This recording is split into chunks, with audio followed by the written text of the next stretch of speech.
Les signataires du traité ANTIMINES et l'organisation Human Rights Watch ont publiquement criminalisé les États-Unis pour l'envoi de mines à l'Ukraine. L'Ukraine, signataire de la Convention sur l'interdiction des mines antipersonnelles, risque de violer le traité si elle accepte des envois de mines américains. So anti-personnel landmines have some military utility, as do all weapons, but that's far outweighed by the humanitarian impact of their use. The vast majority of people who are killed and wounded by anti-personnel landmines are civilians. Cependant, les États-Unis, qui n'ont pas signé le traité, ont annoncé des prévisions de fournir des mines pour aider l'Ukraine à se défendre contre la Russie. L'Ukraine a déclaré que les mines étaient essentielles pour mettre fin aux attaques russes, mais la Convention a prévenu que de telles actions violent ces règles. Друге, є новий пакет підтримки від Америки, обсяг $275 мільйонів. В пакеті безпілотники, снаряди для хаймарсів та артилерії. Дуже важливо міни, щоб зупиняти російські штурми. Це дійсно посилить наших хлопців на фронті. І це вже... Pendant ce temps, l'UE intensifie la pression en proposant des sanctions contre les entreprises chinoises qui aident les drones russes et en imposant des mesures plus strictes contre les pétroliers.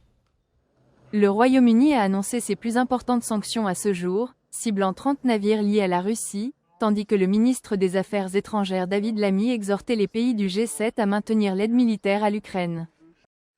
This morning I'm announcing the biggest sanctions package of the Russian shadow fleet, and it underlines the UK commitment to Ukraine. We are supporting them by £3 billion a year, every year, for as long as it lasts. It's hugely important at this G7 that all colleagues across the G7 continue to stand with Ukraine for as long as it lasts. Au milieu de la diplomatie, la violence continue. Dans la ville de Kharkiv, au nord-est du pays, au moins 23 personnes ont été blessées et plus de 40 bâtiments ont été endommagés.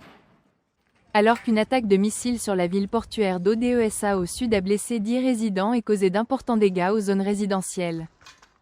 Les infrastructures énergétiques de MYKOLAIV ont été CIBLES par une attaque de drones, provoquant des coupures de courant, et des sites industriels dans la région de ZAPORIZHIA au sud-est ont également été la prison.